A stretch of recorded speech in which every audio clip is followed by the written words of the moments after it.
there is a direct attack on the Christian faith, and it's internally and it's externally.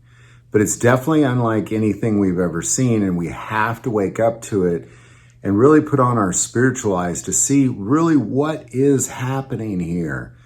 Because people have had problems with religions forever, ever since the concept of a religion was invented. But this is very different. This is very, very different, because ultimately what you have, and just looking at what the Olympics did, that was appalling. To put those people in a scenario of the Last Supper, to portray Jesus Christ in drag is really appalling. And to put, it's a direct attack. If they would have done that to any other religion, the world would just be up in arms. But for some reason, it's okay to attack the Christian faith. And to even put more insult on injury is people are giving other pictures. Well, it's a different painting, and acting like, well, if you understood your history of art, you would see. No, it is the Last Supper. There is one person portraying Jesus with a halo in the center, and there are 12 others surrounding them in the exact pose as the painting, the Last Supper. So don't let people sit there and insult you and then act like you're an idiot because you're offended. This is a direct attack on the Christian faith. It would not be at all accepted if it was anything else. If they would have made fun of devil worshipers, people would have been like, oh, you can't do that. Like, it's appalling. It is absolutely appalling.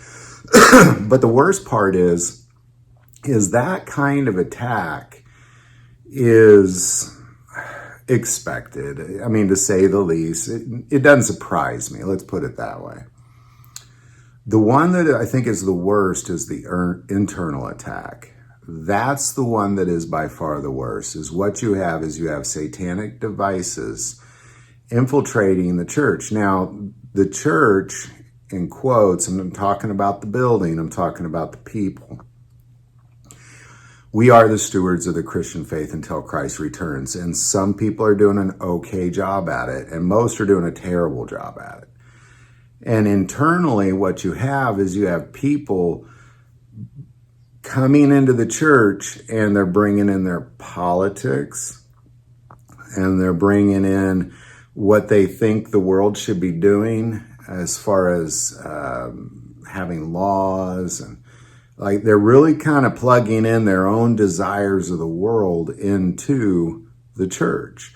That's obviously not what Jesus did. And what we have is now we have most young people looking at the church, and they're thinking, well, I would not be interested in that at all, because they're a bunch of hate-filled hypocrites. And that does not resemble what it is Christ did at all, or said, or taught at all. So if we are to preach that Jesus Christ is King, then we have to actually obey the things that the King says, which is not at all what the church is doing.